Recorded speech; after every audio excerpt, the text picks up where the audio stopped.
Hey guys, how y'all doing? BionicleSaurus here, and in this video we are going to be reviewing the Favorite Co. Series 1 Tyrannosaurus. The first thing that really jumps out to me about this figure is the pose. This is what I would call a incredibly well-balanced biped.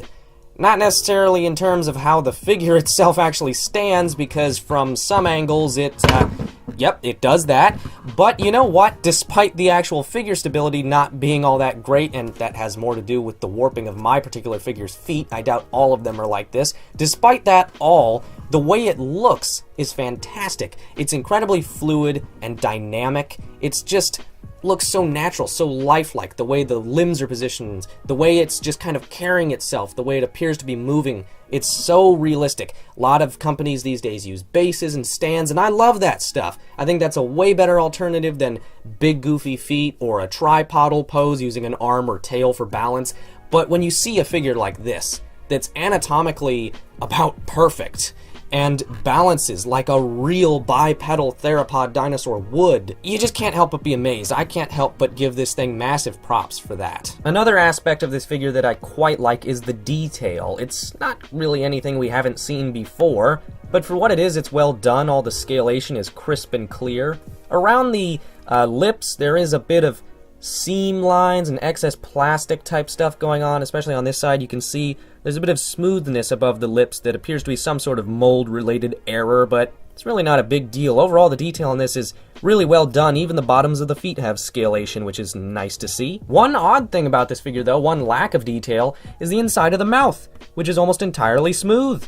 Look at that! There is no detail on the roof of the mouth. The tongue has no texture. In fact, there isn't really even a tongue molded, to be honest. Anyhow, that is something that's a bit dated about this figure. As long as we're talking about outdated aspects of this figure, we may as well talk about accuracy, because there are certain things that don't quite hold up. Now, overall, this figure is actually incredibly well done in terms of anatomy. The overall skeletal and muscular anatomy is pretty much perfect. There's a bit of shrink wrapping on the fenestrae on the skull, particularly the temporal. The antorbital isn't quite as severe, though there is a slight indentation. The skull has the right shaping and general, contours to it that a Tyrannosaurus skull should have, though it appears a bit on the compressed, bulky side of things. Of course, integument is an issue. It should probably, as a highly derived Coelurosaur in the late Cretaceous, have some sort of feathering. Overall, when it comes to accuracy, this figure is slightly dated. It has some flaws, but you know what? It's still one of the more accurate Tyrannosaurus figures on the market right now. And speaking of that, it's technically not on the market. This thing is retired. However, there are some places you can get it, so I highly recommend seeking this thing out. Don't wait. Locate it while you can. Talking about the color scheme and the paint job, that's all pretty simple here for the most part. There isn't a whole lot of staining or dry brushing or anything like that, unfortunately, but overall it's got some nice general tones of brown and tan. It's very nice looking for what it is.